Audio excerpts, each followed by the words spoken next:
Well, folks, welcome to another episode of Rethink Real Estate. Excited for our guest today. Russell Laggan is a regional director with eXp Real Estate and focusing on their growth strategy throughout North America. Russell is a speaker, trainer, coach, and a team builder that helps many teams build a fundamental, sustainable business, all through the nature of relationships. We speak about that today in today's episode. We go through the relationship economy. We talk about where the industry is going by way of different models that are out there. We speak about so many different things from a marketplace perspective that can be relevant so that therefore you can speak to the marketplace intelligently. A great deal of experience as he deals with realtors all through North America that are doing great deal of large volume and is their personal coach and trainer. A really good episode. Looking forward to you listening to it. Welcome to another episode of Rethink Real Estate.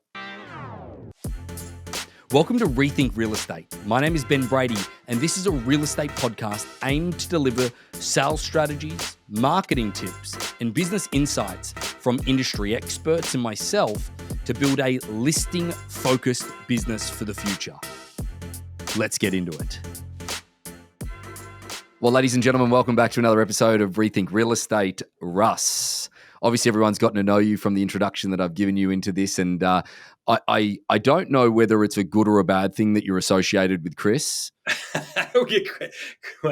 Man, I'll tell you, that guy was pushing the envelope years ago when I first met him, and the fact that he comes boomeranging back and throws my name in a hat, like I don't know whether to thank him or hit him or what, but no, he's a great guy and super talented at what he does. So love that. No, so Carrigan.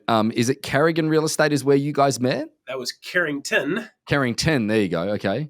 Carrigan for Aussies, that's fine. That's close enough, right? So Carrington. So Carrington Real Estate, they built their business after the big financial collapse, and then the guy that started that company was one of the guys on Wall Street where Wolf on Wall Street stuff was going down, and he's like, hey, there's gonna be some opportunities here. So he started building a company doing disposition of REO properties, foreclosed properties, that kind of thing.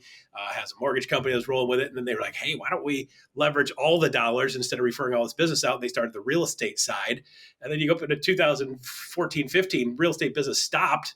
REO real estate business stopped, and they're standing there going, we're an REO company with no REOs. So they bought my company and in Tampa, and then I helped teach a lot of their offices and their managers how to actually do regular real estate stuff, because it's a different set of animals. REO agents are a different set of animals than general real estate agents. So having to make that shift was kind of interesting. It's like going from indoor cats to outdoor cats, as I mentioned back in the day to them. They're two completely different animals, right? And they got different skill sets. They're both fine, but you get an indoor cat outside and it dies, and you get an outdoor cat inside and it destroys everything. So it's a matter of getting the right people. That's where I met Chris. So good stuff. Very good. Very good. Well, I think that that's actually leads me to a question that's a little bit off topic for a little bit. But what do you think's happening in the REO or the distress space? Because like I've got a couple of guest speakers coming up in a little while for the podcast where they're in the mortgage industry, but they don't even seem to really understand what's going on as well. Do you have any thoughts around that space? Yeah, sure. So I'm not an REO specialist, but I will tell you that a huge number of the things that created the REO boom in 6, 7, 8, 9, 10, 11, 12, 13, 14 even, are completely different factors that are going on currently. So, there's a lot of people saying, hey, well, this stuff's going to happen and the market's tightening up and people are going to start losing their houses because they can't afford them anymore. And the component that we're missing is, in a small percentage, will it bump up a little bit currently due to shifts in market? Absolutely. That's normal when markets tighten up and money tightens up. Some people lose their homes. It's part of the game. Not a part of the game that I love. It's a part of the game that sucks because I want everybody around me to win all the time. So just the fact that one person loses their home is horrible to me. But with that being said, you look at the people that qualified in 2008, 9, 10, 11, 12, 13, 14, 15, and the shifts to the way they had to qualify. If you couldn't afford a house, you didn't get one. Right? Like I'm sitting here with, a very healthy income, 805 credit score. And I got to the point where like 3 days before closing, I'm like, if you guys ask me one more thing and treat me like a criminal one more time, I'm just going to buy this stupid thing cash. And of course they called my bluff because like I'm getting a mortgage at 2 3/8 for a 15-year fixed. Like I can't take my money and I can put my money almost anywhere and make more than 2 3/8. So as far as I'm concerned, taking the mortgage gave me the ability to have free percentages, so free percentage points on my investment. So I just invested the money and paid my 2 3/8 to the bank. Right. So if you look at somebody with that kind of qualification, can you imagine what it took for somebody with a 600 credit score without good income, without good, so people were highly qualified or buying cash. So we got more cash buyers in the market, 15, 16, 17, 18, 20 than ever that I've ever seen. Yeah. Hedge funds and private equity companies and all the rest of the things that go with that. And those guys don't foreclose, right? Are there some of them going to dispose of their property? Sure. In most of the markets right now, like let's say, for example, I know Tampa really well and I know Detroit really well because I've lived and worked in both those markets, right? In Tampa, if you doubled the inventory today, you'd still be a seller's market. Yeah, you're right. Horror, right? They're like, well, Russ, what if the inventory doubles? I'm like, what if it doubles and then doubles again? You're still a seller's market. So like, come on, guys. Like people have had strong appreciation on their houses. So the people that lose their houses in a market like this are people that just put their head in the sand and be like, I've got $80,000 equity. I can't afford to own this house. So instead of selling it and cashing out the equity, they put their head in the sand and hope. And, a year and a half, 2 years later, the bank's like, hey, dude, like you agreed to pay the money back. We just expect you to pay the money back. Yeah. Listen, Ben, if I loaned you 10 grand and you said you'd pay me back, I'd expect you to pay me back. And these numbers are a lot bigger than that, right? And they're like, oh, horrible business.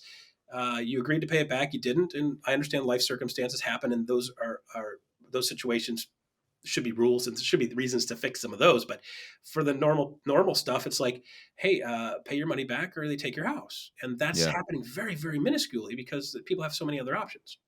So it's obviously a different space where previously was when the financial crisis had happened and everything along those lines. But it also it's been a different environment over the little while. And obviously your exposure to many different marketplaces and many different people in the real estate space, what is the biggest change that you've seen in the industry, post-COVID or during COVID into post-COVID? What do you think is one of the biggest industry changes outside of probably inventory levels that you've had to see people make a shift to?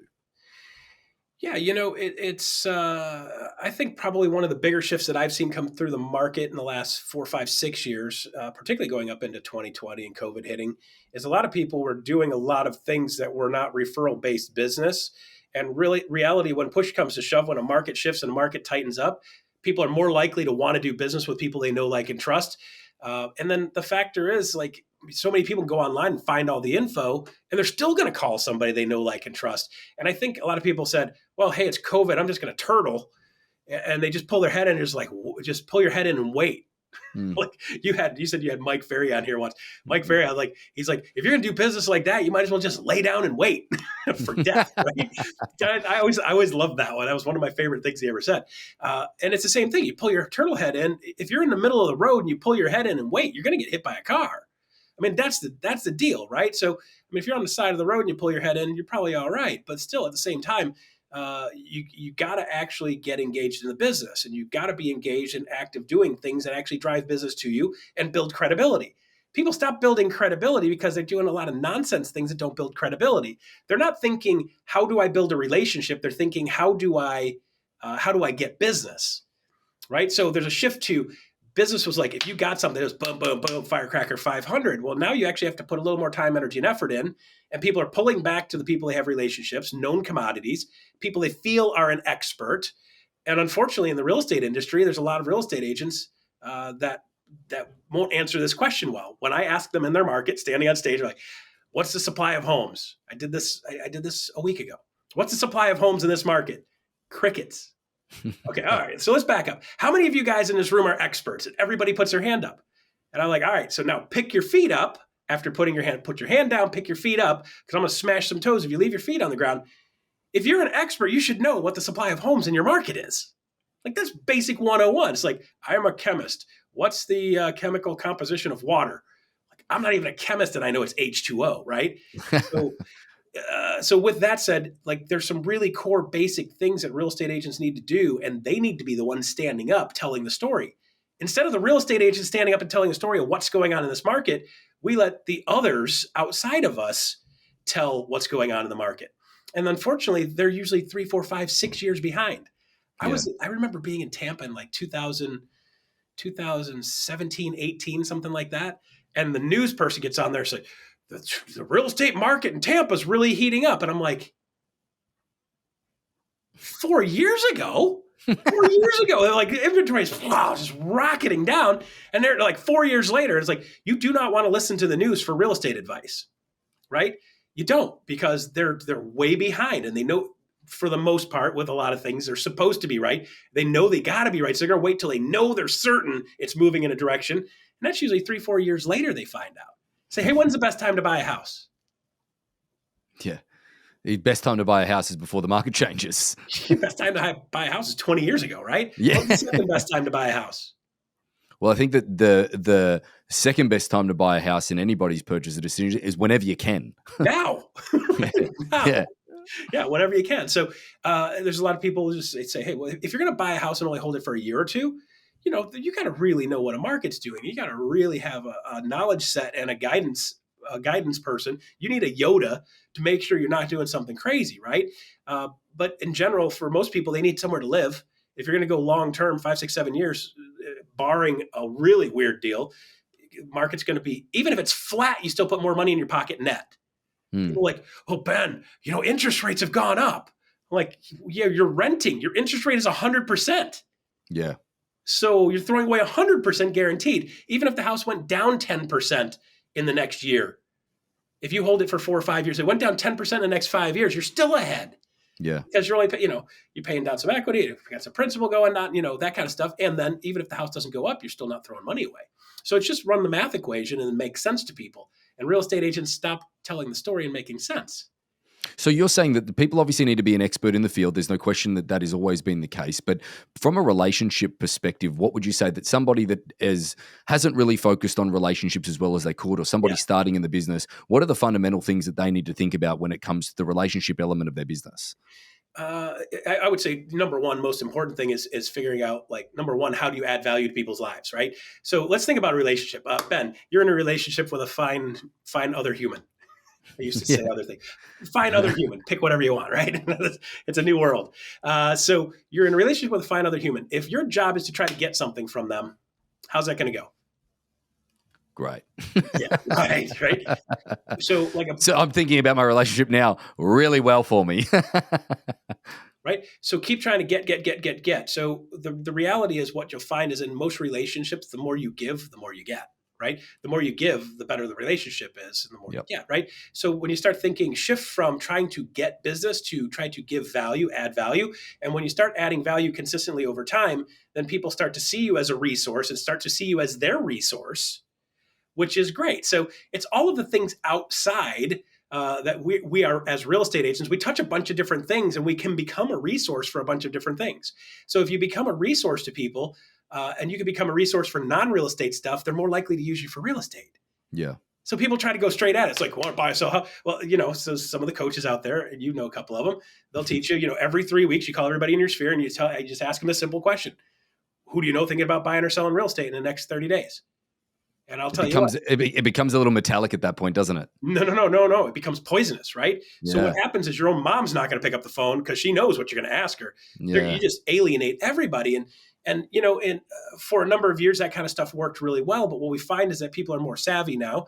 They're more connected now, and they can get some basic information easily. So they're more likely to go with the person they have a relationship with and see as an expert. So you've got two kinds of credibility. You've got professional credibility and personal credibility. Have you ever heard somebody say, well, man, you won't even believe it. My own brother didn't sell his house with me. Yep. Well, for 100 different reasons it could go, but right. But they should know you, like you, trust you as a family member, right? But they don't know you, like you, and trust you as their real estate expert. So you've got to start building that credibility, and you've got to do the things that build that credibility. And so I teach this all the time, and people are like, oh, Russ, you're like a broken record. You keep saying the same thing. I was like, all right, cool.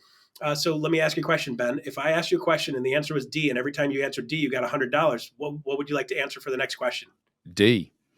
Does it matter what the question is? No. Right. Even if you know that's wrong, just D. $100, right? So it's a matter of saying, okay, let me ask you this question. Are you actually a real estate agent? Am I? Yeah. Are you licensed real estate agent also? I am licensed to do real estate, correct, but I don't practice. Okay. Okay, so well, you're just like a lot of realtors. Yeah. I'm licensed, but I'm right. So I'm kidding, guys. Don't send me hate mail. Yeah. No, but that's Joking, fine. No, hey, I joking. think you're appealing to the exact people that we don't want to actually not appeal to on the Yeah. podcast. So we're good. Anybody that's offended by that, just hang up now. Just Yeah, go lay down and exactly. wait. so, uh, so out and about, somebody you're out and about doing something you enjoy, and you meet somebody, and you're like, "Hey, how you doing? Having a drink after a mountain bike ride or a ride, whatever, all the crazy stuff that I do." And you stand around just chatting, and they're like, "Hey, Russ, so what do you do?" And I say, "I'm a real estate agent or a realtor, whatever, right?" And then the next thing they ask me is almost always the same thing. Do you know what they ask? How's the market? Bingo. Dude, every freaking time. Almost Yeah. every time, right? So shouldn't we get really great at answering that question? So we're talking about like learning really simple tools. And so like I would teach you, go out and do more things you love. You're going to meet more people doing things you love. You're going to have things in common with those people that you do things that you love. Like, listen, the boat people are boat people. The airplane people are airplane people. The mountain bike guys are mountain bike guys. The road bike guys shave their legs and do everything weird, right? Triathlete people are triathlete people. And you got the mountain climbers and you got the runners. You got the people that roll around in canoes, you got quilting people, you've got craft people. I build electric bass guitars as a hobby. I forge knives as a hobby. Those people are all really weird. I know, because I'm one of them, right? But you have those things in common, and those become your people. So do more things that you enjoy. And then when somebody says, "Hey, Russ, what do you do?" Instead of me doing the norm, and doing my elevator pitch, which everybody's like, you got to have an elevator pitch, right? You've heard that. You got to have a 30-second elevator pitch. The problem is, Ben, is when somebody asks the question, how's the market? And then I do elevator pitch, which is a sales pitch. What do? Do they ever look at you and say, "Ben, tell me more, dude. Just tell me more. That was amazing." Never, right? Never. Never. Yeah. They Yeah. run. But we keep getting taught this over and over and over and over and over and over and over. And you got to look at things and say, if I do something over and over and it doesn't work, maybe I should do something different. So I Yep. started teaching people, instead of doing that, hey, here's my response. How's the market? And I go, hey, you know what? I do a real estate market update every month that tells people what's going on in the market. Would you like me to send that to you? Yeah. And they say yes every time, right? They just said, hey, how's the market? Hey, I got something that tells you about that. You want it? Sure. Yeah. It's It's so funny. I heard somebody actually ask a question. I was with one of my good friends is obviously one of our top performers within our company, and we're out actually having a beer together the other day, and he got asked that same question, like just the bartender. Oh, what do you guys do? yeah, Obviously, like it was just that they were curious. They overheard a conversation. Oh, we're in real sure. estate. Okay, great. How's the market? Immediately, as you know, and he's like, well, it depends. Are you looking to buy or sell? It was really a really good qualifying question to the information that was ultimately given. And Yeah. she was like, well, look, I'd sell my home if I got enough money. So it was actually interesting to see the engagement from that Yes. perspective. Yes. So here's the fun part. What's the chance of her actually being in a position to actually sell their house right now? One in every seven. You'd have to be really lucky for that one in every 7 years to be happening right now. And I Yep. happen to be sitting here. Now, listen, don't get me wrong, dude. I believe in the law of attraction. And I also believe there are times when weird things happen. You're like, you happen to need to sell your house, and I happen to be sitting here at this moment. We happen to have that. I mean, so there's serendipity, call it whatever you want, call it law of attraction. That's what I use for it, right? Is some people like, God answered my prayer. Well, cool, call it whatever you want. I'm fine with that. Like, good, right? But the chances of that happening are like one in seven every 7 years. So with that being said, now how do you capture that person so that I can now deliver value to them over time? Say, hey, they might not be willing to do something or wanting to do something now, but the more they think about it, the more they think about it, and the more they think about it, the more they end up doing it. Yeah, for Right? sure. So they start thinking about it. And this is why when we list a house, we know that typically within 2, 3, 4 months, one or two other properties within eyesight of that house will list their house. And here's how it goes, right? A mom and pa are driving down the street. They go by and go, hey, look at Joe selling his house. And next thing you know, they have a conversation about selling a house. They drive by and then they see the sold sign. Hey, you said Joe's house sold. It's like, maybe we should start thinking about that person that's on the edge gets kicked over the edge because it puts it in front of mind for them, right? Yeah. So it's just that's why you do just listed and just sold cards around everything you do, because within statistically somebody's going to sell a house with an eyesight of there really quick or really Yeah. soon, right? So having a market update I do every month gives me the ability to send that bartender and say, hey, by the way, I do a market update every month that tells people what's going on in the market, so you can kind of hear what's going on, and when you sounds like it's time for you to go, don't hesitate to reach out to me. And they It, go, it holy crap, that's yeah, brilliant. it leads to another part of this as well, is that it comes down to uncontested business. Everybody believes that they need Yes. to be the sharpest. They need to be the sharpest real estate agent that they possibly No, can be to no. compete or anything along those lines. You don't need to be. You don't need to be if you manage your relationships, because it's Yeah. uncontested business at that point. Yeah. Because it's like, hey Russ, come over and list my house, rather than, hey Yes. Russ, I don't really know you. Can you Yes. come and give me an idea Yes. of how to do it? Blah blah blah. Yeah, I'm going to interview 3 or 4 people for the job of selling a house. Like that doesn't happen if you're building a relationship business because they're calling you and it's yours to blow, right? Like you say, so you don't have to be the sharpest knife. You just have to be the sharpest knife in your house, right? That's it. That's so, right. That's so right. it's just a matter of finding and positioning yourself, right? So one of the other things that's crazy is like people say, "Well, Russ, well, how do I stay in communication with them more and build a relationship?" Well, be a resource for them, right? So I tell everybody to build a contractor list. Ben, let me ask you this: do you live in a house? Yes. Is it perfect? No. Are things breaking on it all the time? Yeah, all the time. How often would you say in a year? How many times in a year does something break on your house that you probably should have somebody else fix? Oh, probably 4 or 5 times. Okay, so probably let's say conservatively 4 or 5 times. Okay, so you've got a person moving once every 7 years, or you've got 4 or 5 times a year something happens. If you can get them to reach out to you for those things, when that once in a 7-year span comes around, you're their guy, right? Yeah. Because if they're going to call me when they need a plumber and say, "Hey, Russ, I know you know everybody. Who's your plumber?" If they call me for that, I know they're going to call me when it's time to sell the house. So why don't I be in a position of being a resource for the whole 7 years? And they're going to, instead of getting one interaction every 7 years, I get 5 interactions every year. So 5 times 7 years is 35 interactions versus 1. Yeah. So how do you increase contact and communication where people have the ability to reach to you 35 times in a year versus once every 7 years? I mean, just think of law of averages, right? I'm going to go to the casino. I can win $1 million once every 7 years, or I can win, $100,000 5 times every year. I'll take that deal all day, twice on a Friday, right? So it's just a matter of putting yourself in better odds where people see you as a resource. And it's not always see me as a resource as real estate. It's see me as a resource as everything all around real estate. So like, hey, by the way, when I was in Tampa, I had 2 guys that were auction guys. You know why? Because Why? sometimes that was the best deal. That was the best thing to be doing for a seller, is saying, let's put it up for auction. And Yep. that's the best strategy for them to move their property. Yeah. We always had to have those guys, right? So I had those 2 guys on the hook, and I always knew it's like, hey, you know what? Maybe this one might be worth taking a look at. Why don't you guys run some numbers and metrics on this, and then I'll present that along with them, so you guys have multiple options. Yeah, exactly And the right. seller sometimes goes, you know what, Russ? I think I want to do that. Yeah.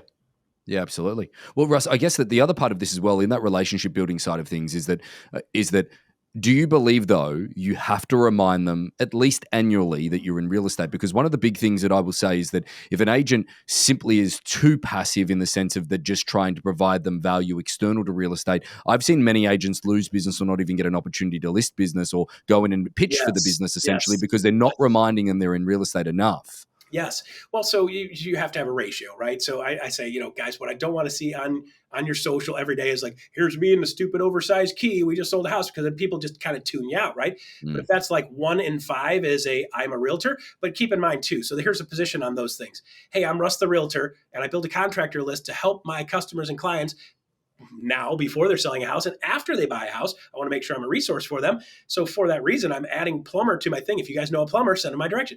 I'm Russ the realtor. Send me your best plumber, right? Boom. And I can do in my social, hey, I'm Russ the realtor. Check out Yellow Dog. This is the coolest little restaurant. If you guys want to go to a building that looks like the termites had a field day for 100 years with this thing, the building looks like it's going to fall down, but is actually made to look like that. It's pretty cool. Amazing food, great menu, good prices. You can get a cold beer, and you can have that out sitting in the back in a VW Bug with 5 of your favorite friends, because they actually have a Volkswagen bus in the back you can eat dinner at. It's a cool place. If you haven't seen it, go to Yellow Dog. Check it out. I'm Russ the Realtor. See you next week. Yeah, great. Now I'm doing Russ the Realtor's doing, and Russ the Realtor going to the bowl. Here's 5 bowling alleys you need to know about. In the north, that's a deal, right? People don't go out in the winter. They go hide in a bowling alley. People still do that, right? Where are 5 hiking trails? Here's 5 hiking trails. Hey, I'm Russ the Realtor. Check out the local hiking trails. So I become a local resource. I'm Russ the Realtor doing local resource. Or like me, when I do real estate market update, I'm like, hey, I'm Russ the Real Estate Dude. Russ the real estate dude. That's got a nice ring to it. I like it. I don't over brand it either, because a lot of people they don't care about my brand. Nobody's ever come up to me, Ben, and said, hey, what company are you with? They don't ever ask that. They don't care less. No. They're like, you're Russ the Real Estate Dude. Like, you do whatever you do, wherever you do. They don't care what my business card says. Yeah. because you build your own brand, and you can build that brand on any platform, right? Yeah. And there are certain platforms that help you do that better than others.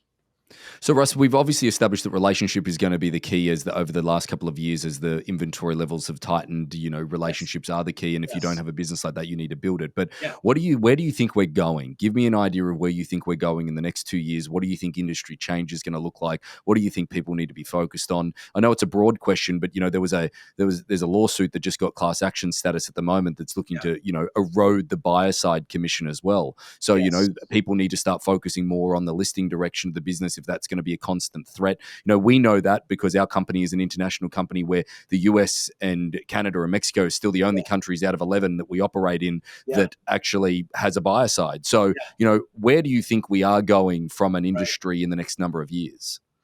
Well, so let's go backwards, a short history lesson, right? So I love the fact that the seller pays a commission and they pay the commission on both sides, right? I love the fact of that, because if that wasn't the case, it would have taken me years longer to get into my first house, because most first-time home buyers don't have the cash up front. They can barely do the down payment. They don't have the cash up front. So the seller's actually helping the next generation realize the American dream. And you're like, nobody's ever said it like that before.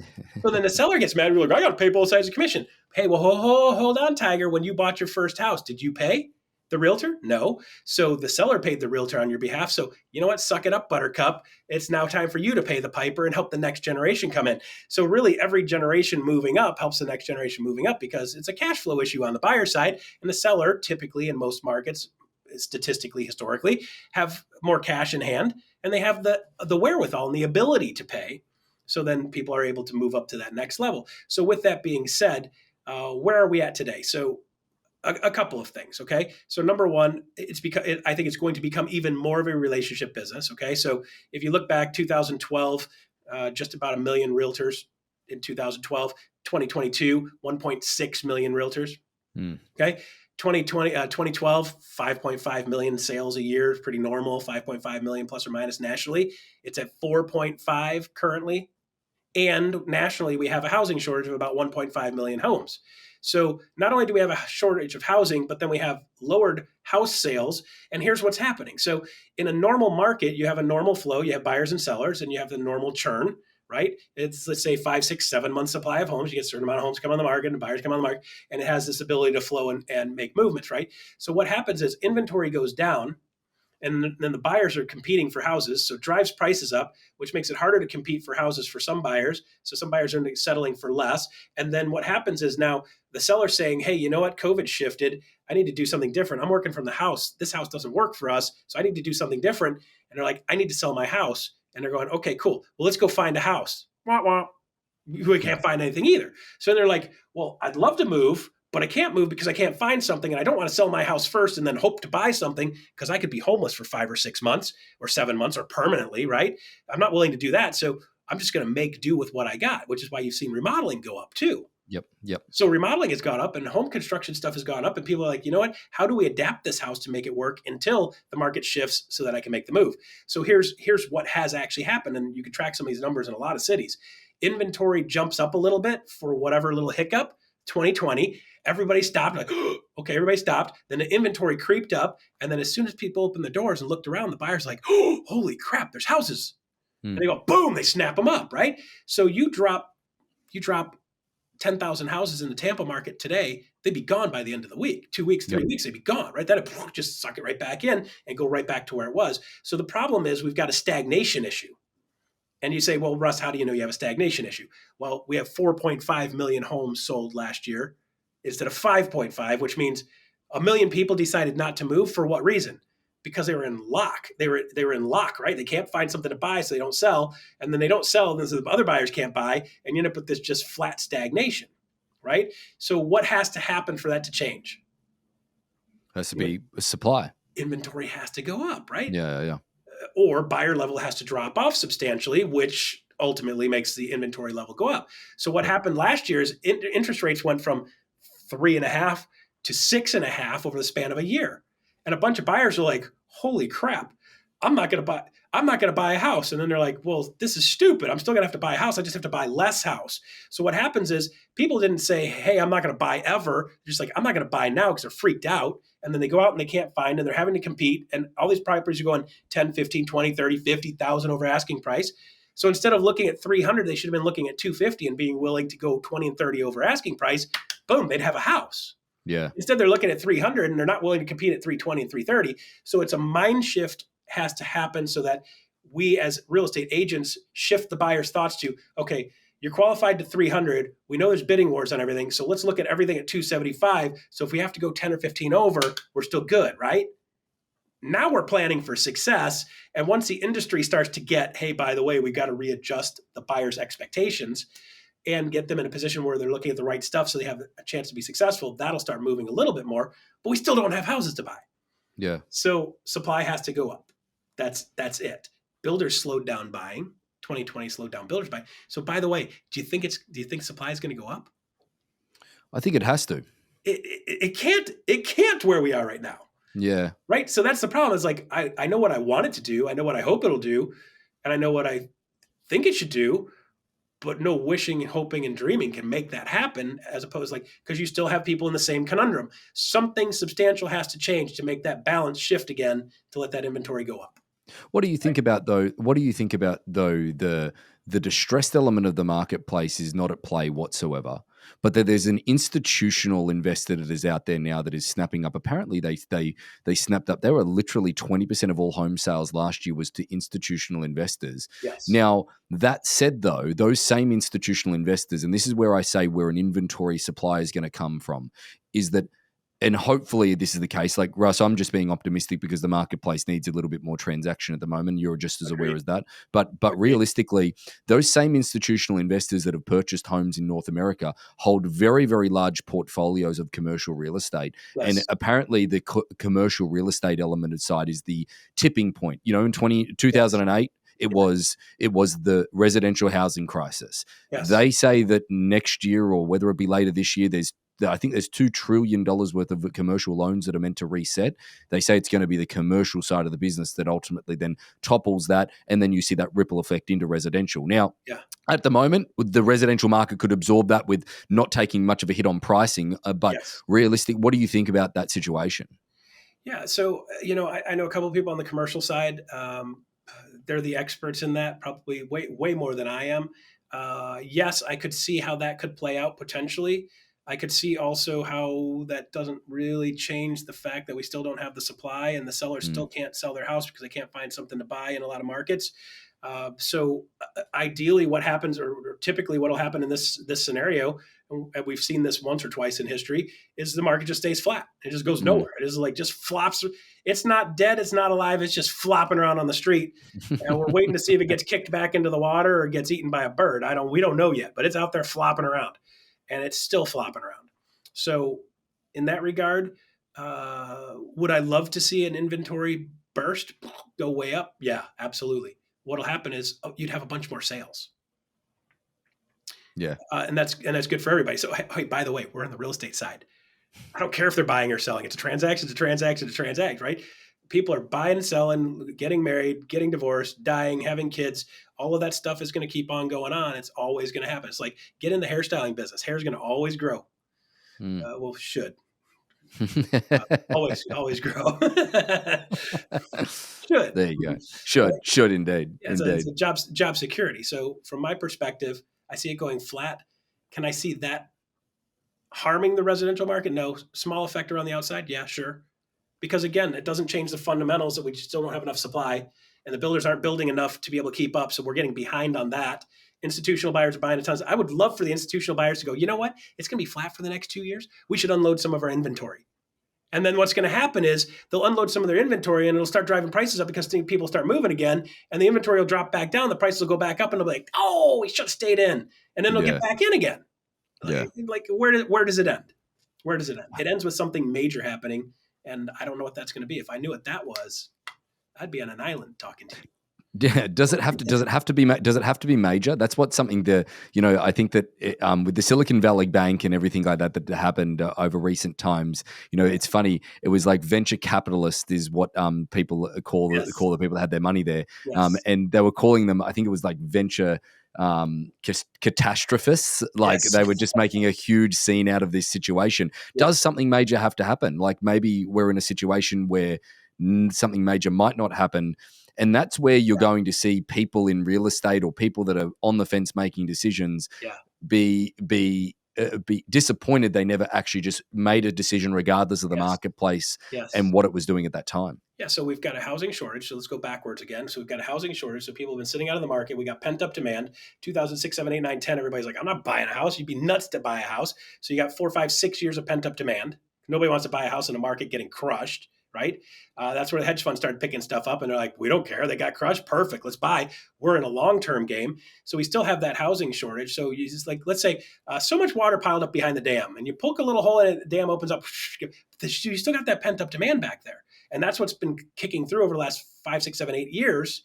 And the problem is it's still never emptied the rest behind the dam because the water's piling up as fast as the water's going over the top, right? So you're like, that's great, Russ. Well, we had 8 years of releasing that demand. Yeah, but the demand's still building because you don't have the house supply. So we still have shortage of houses. So you're still building up water behind there. So there is still pent up demand and a ton of people that would like to buy a house if they had the opportunity to find something that made sense for them. So now what? Yeah. Here we go again. And that's why I'm saying there's no reason to say we wouldn't do anything other than be stuck in the same cycle. So now with that being said, how do you become successful within that stuck cycle? That's where we are now. Everybody thought 2020, that'll fix it. Nope. Didn't fix it, made it worse, right? Because some of that pent up demand, they're like, hey, I'm looking around. Oh, Yeah, let's go buy a house. prolonged. Yeah, absolutely. Yeah. So, final sort of little bit of a segue into industry stuff. From a company standpoint, as I mentioned at the beginning, introducing you in, is that you're part of EXP. There's several, and they're sort of a digital brand. Then you've got the Compasses of the world. You've got the Keller Williams that are the old guards, the Coldwell Bankers, and everything along those lines. You've got Realty losing $400 million last year. Compass losing more money than I can absolutely even understand. All of these different types of brokerages now publicly traded with the restrictions and the handcuffs on them, and then you've also then got the independents that are on the flanks of all of that. There's so much noise in this industry, Russ.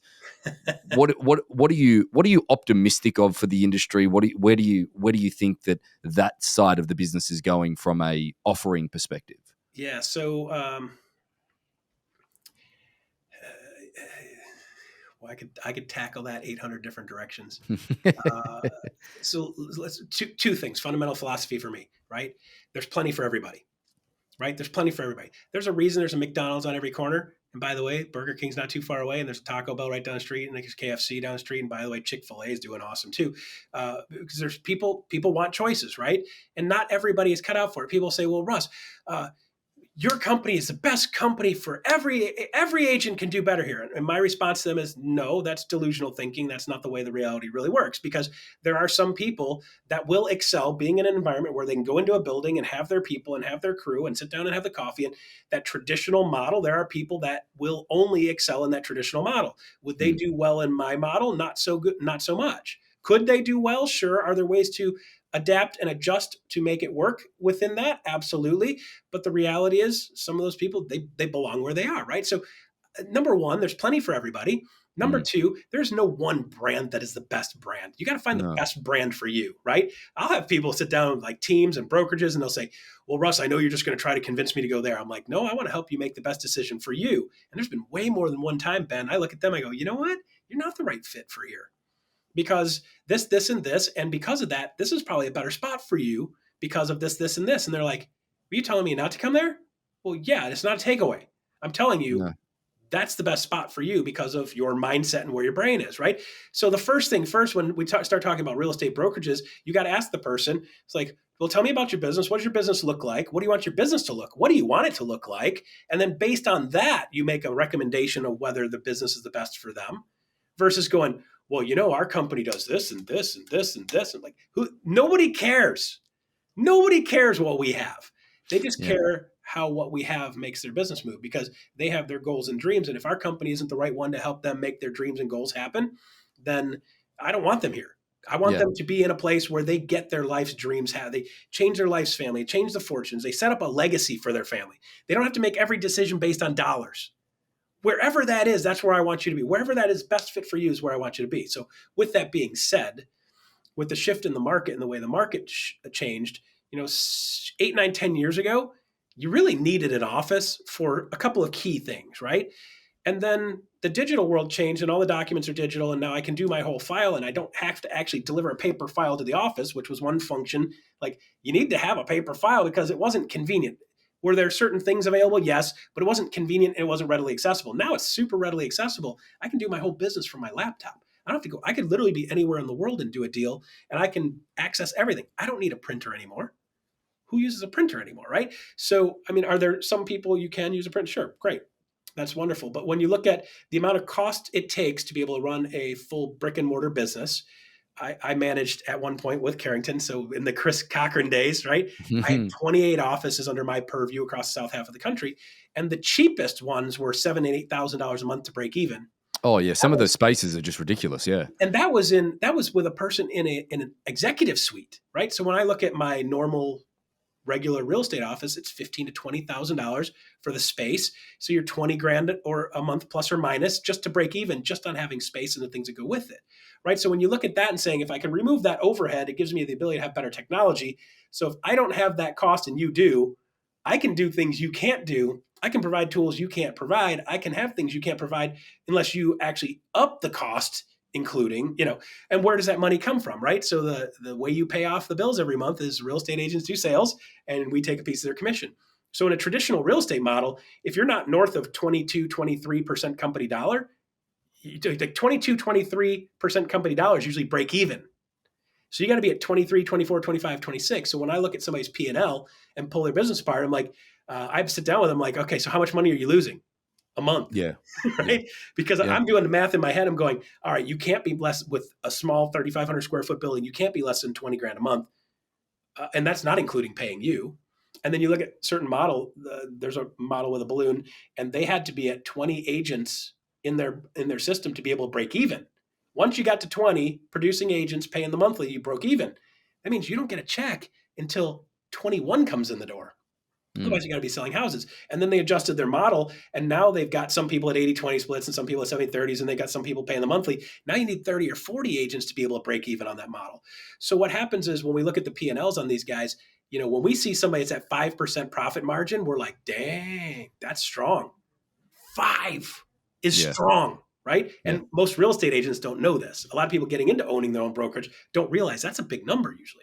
And some people say, well, Russ, I could do it, blah, blah. Yeah, there are some anomalies, absolutely. But when you look at the overalls and you look at the models and the structures and franchise fees and all the things that go with it, to be able to provide that previous full service brokerage experience, you can't afford to anymore. And then the agent commissions went from 70s and 80s up into the 90s, right? Up into the high 80s and 90s, even in the traditional models. And that means they're still not making any money because they're nowhere near that 22%. So now they got to cut somewhere. Yeah. Well, I Right? think you've seen, but you've seen recently. It's amazing that you've seen people that have gone to a resurgence. It's funny. There's been in the marketplaces that we operate in, primarily West Coast of North America, is that you've seen agencies actually go back to increasing commissions. Compass did it throughout their whole company. They increased their brokerage commission and went backwards, and that's where you get the mass exoduses. And it's such a transient business that at the end of the day, I just don't think that there's not enough nurturement on the next generation of realtor, in the sense of that. When it's a digital environment, I don't believe that the new talent get nurtured as well as what they ultimately should. It probably more provokes to the people that have actually gotten there. Second to that is that, there's a great deal of this part-time perspective in real estate, depending on where you are. And that's going to take a change in generation or a shift in that to get people to what they're doing. What do you think that the industry needs to do for new agents coming into the business? I think unfortunately we've done a really great job of making the business look sexy, right? Because you're like, man, they're driving around in nice cars and blah, blah, blah. And what they don't realize is that when you actually look at the math nationally, you got 4.5 million home sales. So let's do math. And people are like, Well, Russ, those numbers don't make sense. Okay, 4.5 million home sales last year, 1.6 million realtors. That's less than 3 sales per person nationally, if you just divide it out, right? And we know that's not proportionally correct because we know the top 10% do 90% of the business, which means the other 90% do the other 10% of the business. So when you look at average income in Florida back, 7, 8, 9 years ago, it's 32,000, it's 38, 39,000 a year. Listen, like Ben, nobody ever sat down in my office. And when I said, how much money do you want to make a year? They said, I want to make 32 grand. None of them, not one ever, right? But there's a lot of people that look at it as they can do a part-time business. Well, if you do part-time business, you're going to get part-time pay most likely. The problem is you don't have the ability to build the credibility because you're not doing the things that real estate agents need to do to build personal credibility so that you become their expert. So then they kind of just take that 1, 2, 3 here and there, and then they just kind of flounder along. And a lot of them get a second job, get a job paying a monthly so that they have that inflow. And then they just do a deal here and a deal there and a deal here and a deal there. Now, the part that sucks is it takes away from the people trying to make a living doing it. Yeah. So you got a bunch of people just kind of half-assing it, taking away from the people that are trying to make a real run at it, run a real business. And unfortunately, the bar to get in is so low that there are people able to trip over it, fall on their face, and still end up in the business, right? And then, of course, the boards and the National Association of Realtors don't help because they collect dues and they collect dues whether they make money or not. So how many people do you want to have in the business? Well, all of them, right? Yeah. That is it's completely counterintuitive to how you get high quality, is saying anybody can come in. And by the way, we get paid whether they do sales or not. There's no incentive to make sure they get paid. Now, I'm not saying the organizations don't do the stuff they need to, but when you get people that are distracted, and then you got still people teaching the good old stuff from the 1980s and 90s, and an agent's like, well, if I hear the word phrase bang the phones one more time, well, what you need to do is bang the phones. And I'm like, I'm going to bang you in the face with a phone, right? Yeah. Like one of those old rotary dial things. So I get some mass behind it when I punch you in the head with it. Stop teaching people shitty practices that get you shitty results. Yeah. The industry teaches really horrible practices that get you really horrible results. So you got to start teaching a lifestyle, live a lifestyle, a cool lifestyle, an interesting lifestyle, and become a resource and become a relationship person that adds value. And now the business starts coming to you. And now you don't have to be that person that's chasing all the time. I mean, real estate agents are ranked above only used car salesmen in credibility. That's it. Why? Because most of them are trying to get. And for some of them, that's a big deal. And I feel horrible for the people that are 2, 3, 4. I've made a business of getting people from 2, 3, 4 sales to 20. Because that's game changer, life changer, world changer for them. When you take somebody from going to making $15,000, $20,000 a year extra, and now they make $100,000 a year extra, that $80,000 changes the trajectory of their family for years. And it'll change the trajectory of their grandchildren, right? So when you start looking at that stuff, that's where I've made my business, because I take the people that are saying, hey, you got a little nugget, you got a little spark of life. Let's show you how to do the right stuff so that you get to the point where the business is coming to you and you have credibility. And you don't have to do this 80 hours a week chasing people around. So what do we need to do as a business? We need to get better at teaching people how to build relationships. We need to get better at teaching basic training. And I think we really realistically need to raise the bar of entry. Yeah. Yeah. We really need to raise the bar of entry. Well, Russ, I think not just give it to the organizations and the boards. So we'll raise the bar to entry. Now everybody's $1,500 for NAR and $1,000 more for it's $7,500, but it all goes to the boards and NAR, National Association of Realtors. Not that I'm opposed to them, but that's not the spot that's going to make that problem go away. It's not leading that payout is not leading to any value from the person in that from that individual degree. Yes. It's then relying on the industry, which then they're already taking away from them. But yes. Russ, I think that today, not only have we got some industry insights, we've also got some real practicality things from a relationship perspective that people need to be working on in order to have a much more sustainable business. So thanks for joining us on Rethink Real Estate. Absolutely, man. Had a great time with it. Thank you. Thank you. So about 75% of our audience hasn't liked, followed, or subscribed to our podcast. It would mean the world to us, and it would help this podcast more than you know to expand our reach if you were to like, follow, or subscribe on any of the platforms that you're watching or listening on. Thanks again.